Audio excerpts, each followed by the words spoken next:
中共官场最近又地震了。四川省副省长、公安厅厅长叶汉兵突然被查，这个名字或许一般人没什么印象，但他可是妥妥的浙江新军成员，也就是习近平的人马。这一抓可不只是反腐这么简单，反而让不少中国时政观察人士把目光转向了一个许久没出现的名字——王岐山。这位曾经的反腐沙皇，如今传出已被软禁，有人甚至怀疑他正在秘密报复习近平。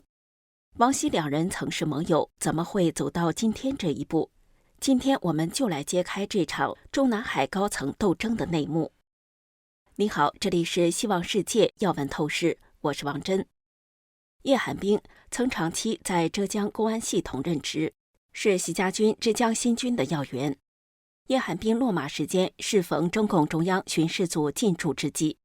今年4月中旬，召开了中共中央第12巡视组巡视四川省工作动员会。值得关注的是，带队的组长施克辉是中共党魁习近平和前中纪委书记王岐山的旧部。习近平2002年至2007年任浙江省委书记期间，施克辉先后任浙江省委办公厅文电处副处长、综合二处副处长、省委办公厅文电处处长。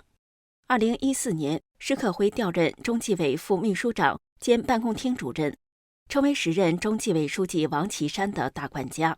王岐山卸任中纪委书记前夕，施克辉于2017年5月调任广东省委常委、省纪委书记。2021年1月，施克辉改任中纪委国家监委驻国务院港澳办纪检监察组组长。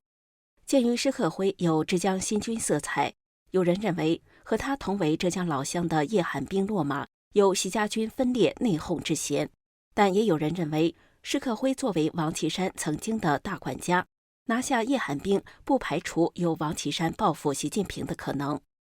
王岐山报复习近平的猜想并非空穴来风。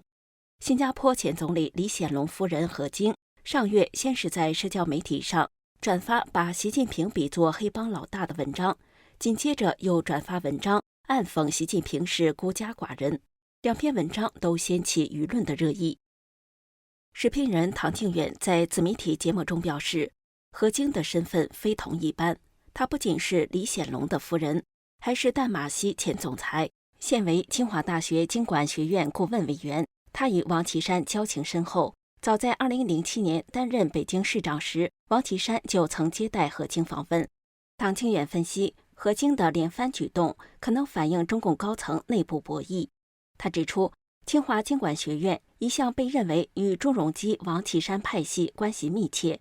而何晶作为委员之一，可能接触到高层信息。据公开资料，淡马锡在中国的投资总额超过2万亿元人民币。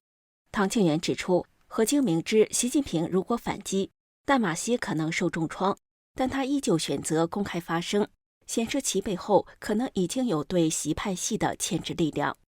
时评人陈破空认为，这是王岐山暗斗习近平。他分析，何晶经常进出北京，还有大笔的生意在中国，他不在乎了，就说明背后的确是来头不小，不排除是王岐山在背后，或者说是更多的政治老人在背后。时间回到2012年，习近平刚上位，内忧外患，王岐山作为习的反腐刀把子迅速出手，在他担任中纪委书记的5年间，拿下了400多位副省部级以上的高官，这些人大多是江泽民时代的遗臣，为习的长期执政铺平了道路。两人当时的关系用政治盟友来形容毫不为过，但这一切在中共19大后出现了转折。流亡澳洲的法学家袁宏兵透露，一位中共内部人士曾告诉他，习近平当初向王岐山承诺不会让其退休，即使年龄超限，也会保他在中共政治局常委的位置上。然而，由于习近平的亲信蔡奇等人认为王岐山怀有个人野心，若继续留任常委，可能会威胁到习近平的权力。最终，习近平让他只当了一个虚职国家副主席，随后将其边缘化，这让王岐山心灰意冷。更糟的是，他的旧部与他长期经营的金融系统逐步成为清洗对象。袁宏兵指出，这不只是权力之争，更是钱袋子之战。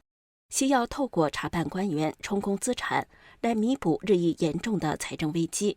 这就直接损害了王岐山派系的利益，双方矛盾因此升级。袁宏兵更透露，中共太子党正试图阻止习近平在21大上连任，并且筹划推出王岐山取代习近平。他说，这正是习近平对王岐山势力展开毁灭性打击的背景。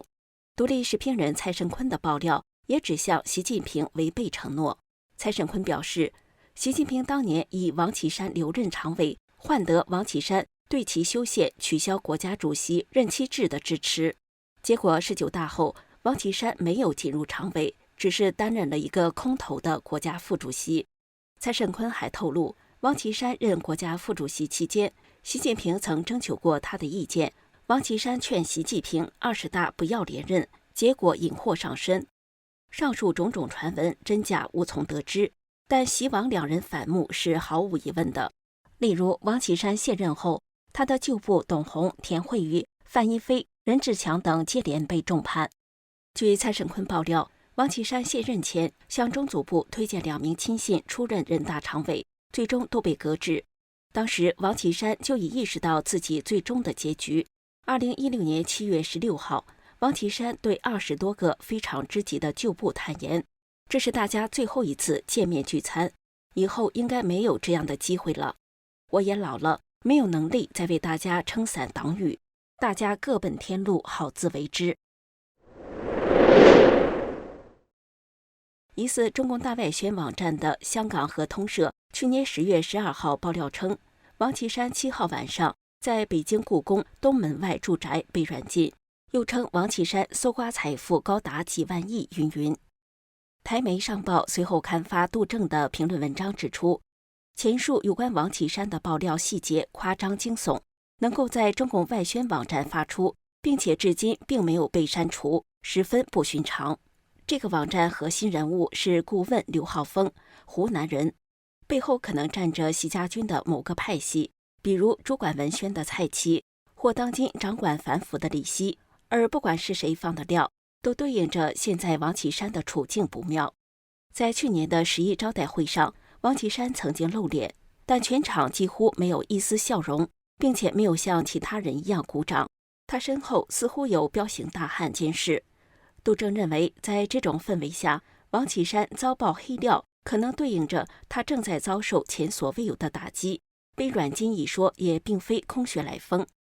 若王岐山果真被软禁，很难想象他还有能力发起反击。中共黑箱政治让一切都扑朔迷离，但有一点相当清晰：四中全会前夕，种种传闻都指向习近平遭到反对派的攻击，显示其地位受到极大挑战。中国或许将迎来一场巨变。这里是希望世界要闻透视，感谢您的陪伴与思考，请订阅、分享并打开小铃铛，一起在动荡中坚守真相，在黑暗中点燃希望。